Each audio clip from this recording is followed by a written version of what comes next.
सवाल देखते हैं। If the income of Ram is 12 1/2%, जो कि 25/2% भी आप कह सकते हैं, या 12.5% भी कह सकते हैं, more than that of Shyam, the income of Shyam is less than that of Ram by. यदि राम की आय श्याम से 12.5% अधिक है तो श्याम की आय राम के कितने प्रतिशत कम है। तो आप जानते हैं कि 12.5 को आप 1/8 फ्रैक्शनल वैल्यू में भी लिख सकते हैं। ठीक है, आइए देखते हैं। ऐसे क्वेश्चन में आप श्याम की इनकम को 100 ले सकते हैं। ठीक है, अब हमने श्याम की इनकम को 100 ले लिया, तो राम की इनकम कितनी है, 12.5% ज़्यादा है श्याम से। तो कितनी हो जाएगी राम की इनकम, 12.5% है तो 112.5 112.5 ज़्यादा हो जाएगी। तो राम की इनकम क्या होगी, 112.5।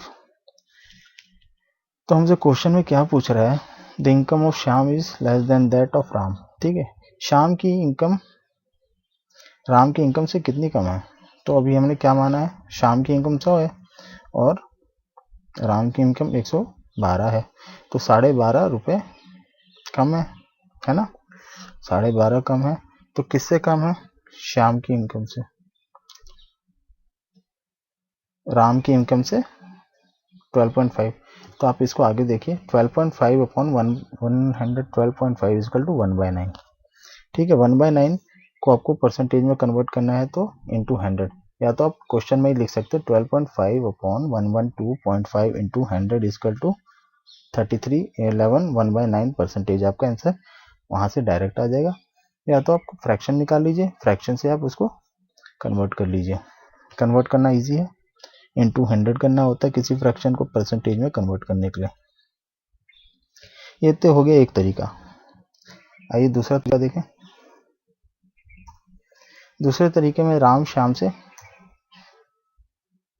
12.5% ज़्यादा ले रहा है, तो इसको हम CPR मेथड भी कहते हैं, AB रूल मेथड भी कहते हैं। बहुत सारे मेथड्स हैं, अलग अलग टीचर इसको अलग नाम से जानते हैं। आप इसको किसी कोचिंग वाली क्लास में आप देख सकते हैं, AB रूल डाल के या CPR का कंसेप्ट सीख सकते हैं, तो आपके लिए बहुत ईजी हो जाएगा। ये बहुत ही फास्ट मेथड है करने का।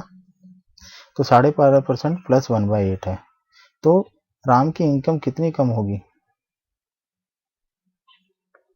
ठीक है,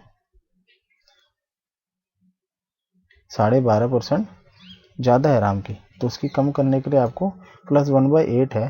तो जब आप किसी की इनकम को घटाएंगे तो ये आ जाता है एज पर AB रूल या श्याम रूल, ये CPR रूल से। प्लस आपको अब निकालना है लेस, तो माइनस आ जाएगा, और न्यूमरेटर को हम वैसे के वैसे ही रखते हैं, और डिनोमिनेटर में जो होता है उसको हम ऐड कर देते हैं, न्यूमरेटर और डिनोमिनेटर को ऐड करके नीचे वैल्यू लिख देते हैं। तो 1/9, 1/9 का फ्रैक्शनल इक्विवेलेंट होता है 11 1/9%। ठीक है, और अगर यहाँ पे माइनस 1/8 होता तो आपकी वैल्यू क्या होती, 1/6। ठीक है, अगर राम की वैल्यू क्या होती, 12.5% कम होती, तो श्याम की कितनी ज़्यादा होती, प्लस 1/6। अगर -1/8 होता तो आपकी वैल्यू होती प्लस 1/7, जो कि 14 1/7 आंसर होता आपका। ठीक है, चलिए आप इसको फ्रैक्शन से परसेंटेज में कन्वर्ट करना, परसेंटेज से फ्रैक्शन में कन्वर्ट करना आपको जल्दी आना चाहिए। Thank you for watching.